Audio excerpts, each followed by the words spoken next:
Market లో invest చేసి మీ డబ్బులు డబుల్ చేసుకోవాలనుకుంటున్నారా? విజయవాడలో జరిగే సుందరరామిరెడ్డి గారి లైవ్ సెమినార్ కి అటెండ్ అవ్వండి. నమస్తే సుందరరామిరెడ్డి గారు. నమస్తే సార్. క్రిప్టో ప్రపంచం అంతా ₹1 అన్న పెట్టాలి అన్న టెంప్టేషన్కి గురయ్యేసేసి ఎన్నో లక్షల కోట్ల మంది బాగా లాస్ అవుతున్నారు. అసలు క్రిప్టో అంటే అది ఒక లీగల్ కరెన్సీ, ప్రభుత్వం స్టార్ట్ చేసింది కాదు, ఎవరో మైనర్స్ కూర్చునేసి దాన్ని కాయిన్స్ మైన్ చేయడం మొదలుపెట్టారు. సో అది నిజంగా చెప్పాలి అంటే వాళ్ళు ఒక ప్యారలర్ గవర్నమెంట్నే నడిపిస్తున్నారు.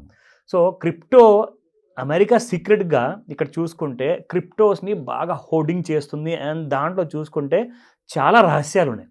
ఇప్పుడు రాబోయే రాష్ట్రపతి కూడా ఈ క్రిప్టో ఫండింగ్ వల్లనే గెలిచారని చెప్పేసి చాలా పుకార్లు కూడా ఉన్నాయి. సో ఇవన్నీ కూడా చూసుకుంటే అసలు క్రిప్టో బ్రైట్ ఫ్యూచర్ ఉందంటారా, లేదంటే అది మన సొసైటీకే ఒక థ్రెటనింగ్ లాంటిది అంటారా? సో క్రిప్టో ఒకప్పుడు అచ్చం గ్యాంబ్లర్స్ అండ్ స్పెక్యులేటర్స్ వాళ్ళే వాడాలండి.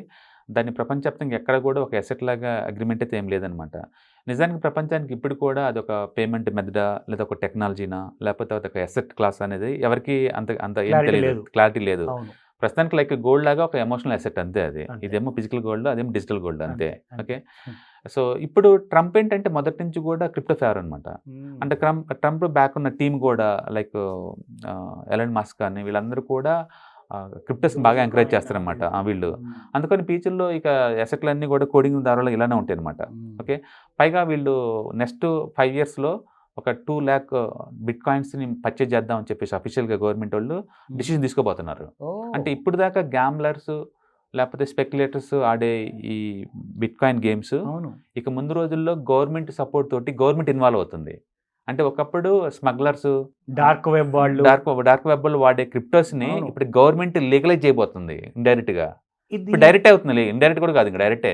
ఇది మంచి కంటే చెడు ఎక్కువ చేసేటట్టుగా ఉన్నదండి. అది రెగ్యులేషన్ బట్టి ఉంటుందండి. ఇప్పటికే అమెరికా దగ్గర ఆల్రెడీ 2 lakh బిట్ కాయిన్స్ ఉన్నాయండి. ఆల్రెడీ అమెరికా దగ్గర 2 lakh బిట్ కాయిన్స్ ఉన్నాయి ఆల్రెడీ. ప్రపంచం మొత్తం మీద ఎక్కువ ఉంది అమెరికా దగ్గర అండి బిట్ కాయిన్స్. తర్వాత చైనా దగ్గర ఉన్నాయి, తర్వాత యూకే దగ్గర ఉన్నాయి, తర్వాత జర్మనీ, ఇట్లా వీళ్ళ దగ్గర ఉన్నాయన్నమాట ఎక్కువ. అమెరికాకి ఎక్కడి నుంచి వస్తే వీళ్ళకంటే సిల్క్ రోడ్ అని చెప్పేసి ఒక డార్క్ మార్కెట్ వెబ్సైట్ ఒకటి ఉంది, సిల్క్ రోడ్ అంటారు దాన్ని. ఎక్కువ డ్రగ్స్కి, మాఫియాకి వాళ్ళు వాడతారు అనమాట దాని డార్క్ వరల్డ్. అయ్యి వెపన్స్ కొనడానికి అమ్మటం కోసం అనమాట. పేమెంట్లు అన్నీ కూడా బిట్ కాయిన్స్లో ఉంటాయి. ఎవరైనా బిట్ కాయిన్ వాళ్ళ వ్యాలెట్స్ హ్యాక్ అయినా, ఎక్స్చేంజ్లు హ్యాక్ అయినా, ఈ డ్రగ్స్ కొనడానికైనా ఈ బిట్ కాయిన్స్ వాడుతూ ఉంటారు. వీళ్ళు ఏంటంటే వాళ్ళని పట్టుకుంటా ఉంటారు అప్పుడప్పుడు. ఆ పట్టుకున్నప్పుడు ఇది దొరుకుతూ ఉంటాయి వాళ్ళకి. ఇది దొరికినప్పుడు ఏంటంటే గవర్నమెంట్ మామూలుగా అయితే ఆక్షన్ వేస్తుంది. గవర్నమెంట్ ఇప్పుడు ఏదైనా దొరుకుతుంది అనుకోండి, గవర్నమెంట్ కొన్ని రోజులు ఉంచుకొని లీగల్గా క్లియర్ అయిన తర్వాత వాటిని ఆక్షన్ వేస్తారు, వచ్చిన డబ్బుల్ని పబ్లిక్ కోసం వాడతారు అనమాట. అలాగే అమెరికాలో మొదట్లో ఈ బిట్ కాయిన్ దొరికినప్పుడు వాళ్ళకి ఈ డార్క్ వెబ్ నుంచి వాటిని ఎలా పట్టేసేది అనమాట. మొదట్లో అట్లా $600 కూడా అమ్మారు బిట్ కాయిన్. మొదట్లో $1,000 అవ్వగానే బిట్ కాయిన్స్ అమ్మేవాళ్ళు అనమాట. అయితే రాను రాను వీళ్ళు ఎక్కువ హ్యాక్ అవటాలు, ఎక్కువ గవర్నమెంట్ వాళ్ళు దాన్ని పట్టుకోవడం చేస్తున్నారు. తర్వాత ఇది ఏలం పట్టకుండా అంతే అట్టి పెడుతున్నారు అనమాట. అట్లా ఇప్పటికీ అమెరికాలో 2 lakhs బిట్ కాయిన్స్ ఉన్నాయి. ప్రపంచం మొత్తం మీద ఎక్కువ బిట్ కాయిన్స్ ఉన్న గవర్నమెంట్ ఏంటంటే అమెరికన్ గవర్నమెంట్ వాళ్ళు. అది ఫ్రీగా వచ్చాయి. ఫ్రీగా అంటే వాళ్ళు రైడింగ్ చేసినప్పుడు ఎగ్జాక్ట్లీ వచ్చినప్పుడు అనమాట. మన దగ్గర ఇండియాలో అనుకోండి, ఇప్పుడు ఏదైనా డ్రగ్స్ దొరికింది అనుకోండి, మన వాళ్ళు స్పాయిల్ చేస్తారు. వాళ్ళు అనుకోండి అమ్మేసి ఎన్కాష్ చేసి డబ్బుల్ని సొసైటీ కోసం వాడతారు అనమాట. అట్లా అనమాట. సో ఇప్పుడు వీళ్ళు ఈ బిట్ కాయిన్ ఇది కాకుండా డైరెక్ట్గా బిట్ కాయిన్ నెక్స్ట్ 5 yearsలో ఇయర్లీ ఒక 1 lakh బిట్ కాయిన్స్ చొప్పున నెక్స్ట్ 5 yearsలో 5 lakh బిట్ కాయిన్స్ కొనాలి కనీసం అని చెప్పేసి ఒక ప్రోగ్రామ్ లాగా పెట్టుకున్నారు వీళ్ళు. అంటే ఫ్యూచర్ పొటెన్షియల్ చాలా ఉంది. అంటే ఇప్పుడు దాకా గవర్నమెంట్ సపోర్ట్ లేదు అనుకుంటున్న బిట్ కాయిన్ కడితే ఫస్ట్ టైం గవర్నమెంటే డైరెక్ట్ ఇన్వాల్వ్ అయ్యి అంటే హోల్డ్ చేస్తుంది, ప్లస్ వాళ్ళే పర్చేజ్ చేస్తున్నారు అంటే దాన్ని లీగలైజ్ చేయబోతున్నారు అని అర్థం ఇండైరెక్ట్గా.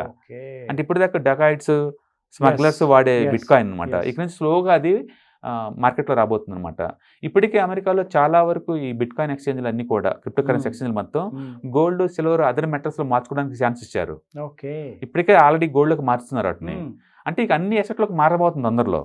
సో మింగిల్ అయిపోతుంది, అంటే సొసైటీలోకి వచ్చేసి స్లోగా మింగిల్ అయిపోతుంది. దీనివల్ల ఏంటంటే మిగతా అసెట్స్ కూడా టూ మచ్ వాలటిలిటీ వస్తుంది ఇంకా.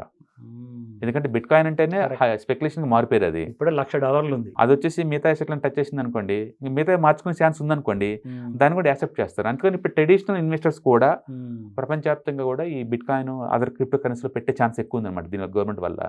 ఇప్పటికే అమెరికాలో ETFs, ఇన్వర్స్ ETFs అన్ని వచ్చేసినాయి బిట్ కాయిన్స్ మీద, క్రిప్టోస్ అన్నిటి మీద. సో అందుకని ముందు రోజుల్లో ఈ అమెరికన్ గవర్నమెంట్, ఈ ట్రంప్ బిట్ కాయిన్ ఫేవర్ ఉంటాం, అండ్ వాళ్ళ సపోర్ట్ టీమ్గా ఉన్న ఎలన్ మస్క్ వీళ్ళందరూ కూడా క్రిప్టో కరెన్సీ సపోర్ట్గా ఉండటం వల్ల క్రిప్టో కరెన్సీస్కి ఒక స్వర్ణయుగం అనుకోవచ్చు. మామూలుగా అయితే అది ఎవ్రీ 5 yearsకి ఒకసారి సైకిల్ అనమాట, డౌన్ అవ్వాలి. కరెక్ట్. ఇప్పుడు ఈసారి డౌన్ అవ్వపోగా సపోర్ట్ తీసుకొని ఇంకా పైకి పోయే ఛాన్స్ ఎక్కువ ఉంది, ఎందుకంటే వీళ్ళు పవర్లోకి వచ్చారు, వాళ్ళ పవర్లోకి వచ్చారు కాబట్టి. ఓకే, పైగా వాళ్ళే ఇన్వెస్ట్ చేయడానికి రెడీగా ఉన్నారు. కరెక్ట్. వాళ్ళు ఆల్రెడీ కూడా ట్రేడింగ్ చేస్తున్నట్టున్నారు దాంట్లో, అంటే గవర్నమెంటే దీన్ని లీగలైజ్ చేయబోతుందంటే అందుకని ముందు రోజుల్లో ఇక అసెట్స్ అన్ని రీడిఫైన్ అవుతుంది అనమాట. ఇప్పుడు దాకా ఉన్న సేఫ్టీ అసెట్స్ అనుకుని కాస్త రిస్క్ అసెట్లు అయిపోతున్నాయి, రిస్క్ అసెట్ అనుకుని కాస్త సేఫ్టీ అసెట్గా మారుతున్నాయి. ఒక అసెట్ నుంచి ఇంకో అసెట్ ఈజీగా మార్చుకునే ఫెసిలిటీ వస్తుంది డిజిటల్ కాబట్టి. డిజిటల్ కాబట్టి ముందు రోజులు ఏమేమి చూడాలో మనం చూడాలి. మొత్తానికి అయితే అసెట్స్ అన్ని కూడా రీడిఫైన్ అవుతున్నాయి అండ్ ఈ రిస్క్ ప్రొఫైల్ మారిపోతుంది రాను రాను. సో చాలా జాగ్రత్తగా ఉండాలి, ఒక్కొక్క రూపాయి ఎక్కడ పెట్టుబడి పెట్టాలి. సో ఇలాంటి ప్రోగ్రామ్ చేసేది ఆ అవేర్నెస్ కోసమే. ఇన్ఫ్యాక్ట్ ఏ దానికి కూడా ఎక్కువగా మొగ్గు చూపించకండి, టెంప్ట్ అవ్వకండి. ఎందుకంటే అంటిల్ అండ్ అన్లెస్ మన ఇండియాలో ఆర్బీఐ ఏమంటుందంటే we cannot legalize further right now అని. ఇండియాలో అయితే మాత్రం ఇంతవరకు గవర్నమెంట్ ఆఫ్ ఇండియా నుంచి లీగలైజ్ అవ్వలేదండి. బట్ ఇన్కమ్ ట్యాక్స్ డిపార్ట్మెంట్ ప్రకారం అది ఎసెట్, అది ఎసెట్ కాబట్టి మాకు 30% ట్యాక్స్ కట్టమంటుంది. TDS 1% ఫర్ ఈచ్ ట్రాన్సాక్షన్ మీద కట్టమంటుంది. గవర్నమెంట్ ఆఫ్ ఇండియా నుంచి ఇంకా అప్రూవల్స్ అయితే రాలేదు.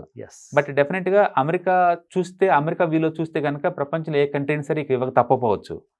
ఎందుకంటే ఒకసారి అది బెయిన్ అయింది అనుకోండి, అక్కడ నుంచి కాస్త సిల్వర్ లాగా గోల్డ్ లాగా మారి ఆ రూట్లో వచ్చేస్తుంది వరల్డ్ వైడ్ గా. Anything possible. సో అందుకని గవర్నమెంట్ అక్కడ ఇన్వాల్వ్ అవుతున్నాయి కాబట్టి అది కొత్త ట్రెండ్ అనమాట బిట్ కాయిన్. ఇప్పుడు దాకా ఉంది వేరు, ఇప్పుడు నుంచి వేరు. మామూలుగా అయితే ఇప్పుడు ఈ సైకిల్ డౌన్ అవ్వాలి, అది ఒక 30% 40% డౌన్ అవ్వాలి. ఇప్పుడు రివర్స్ అయ్యే ఛాన్స్ ఉంది. అందుకని every dip is equal to buying candidate అనుకోవచ్చు దాన్ని. బట్ దాని గురించి మనకి స్ట్రక్చర్స్ ఏం తెలియదు కాబట్టి better to wait and watch అనమాట. గ్రేట్ అండి. ఇన్ఫ్యాక్ట్ అందరికీ ఒకటే విషయం చెప్పాలి, ఇక్కడ ఫ్యూచర్ ఈజ్ క్రిప్టిక్ కంప్లీట్గా. సో క్రిప్టిక్స్ ఫ్యూచర్ కాబట్టి ఈ విషయానికి ఇంకా ఫర్దర్ డెవలప్మెంట్స్ అవ్వబోతున్నాయి. ఆ ఫ్రెష్ న్యూ అప్డేట్స్ కూడా మనం ఇస్తూ ఉందాం ఫ్యూచర్. డెఫినెట్గా. థ్యాంక్ యూ సో మచ్ అండి. హాయ్. మొట్టమొదటిసారిగా మన విజయవాడలో క్లాస్ రూమ్ ట్రైనింగ్ అండి, 1 day క్లాస్ రూమ్ ఎన్విరాన్మెంట్లో ఆఫ్లైన్ వెబినార్ జరగబోతుంది. అండ్ ఇంట్రెస్ట్ ఉన్న పార్టిసిపెంట్స్ ఈ కింద స్క్రోల్ అవుతున్న నెంబర్కి రింగ్ చేసుకొని సీట్ బుక్ చేసుకోండి. దీంట్లో ETFs, index funds and mutual funds మీద completely and hand holding experience మీకు ప్రొవైడ్ చేయబడుతుంది. దీని ద్వారా ఏంటంటే మనం అసెట్స్ని స్టాక్ మార్కెట్లో ఎలా మేనేజ్ చేసుకోవాలి, ఎలా గ్రో చేసుకోవాలి, ఎలా ప్రొడక్ట్ చేసుకోవాలో అంటే ప్రాక్టికల్గా నేర్చుకుంటారు. అండ్ ఇప్పటి వరకు మనం ఆన్లైన్లోనే మీరు అటెండ్ అవుతున్నారు. ఇక నుంచి మీరు మన విజయవాడ సిటీలోనే అండ్ లైవ్లో క్లాస్ రూమ్ ఎన్విరాన్మెంట్లో నేర్చుకునే ఛాన్స్ దొరుకుతుంది. కాబట్టి ఇంట్రెస్ట్ ఉన్న పార్టిసిపెంట్స్ కింద స్క్రోల్ అవుతున్న నెంబర్కి పింగ్ చేసి సీటు రిజర్వ్ చేసుకోండి. Thank you.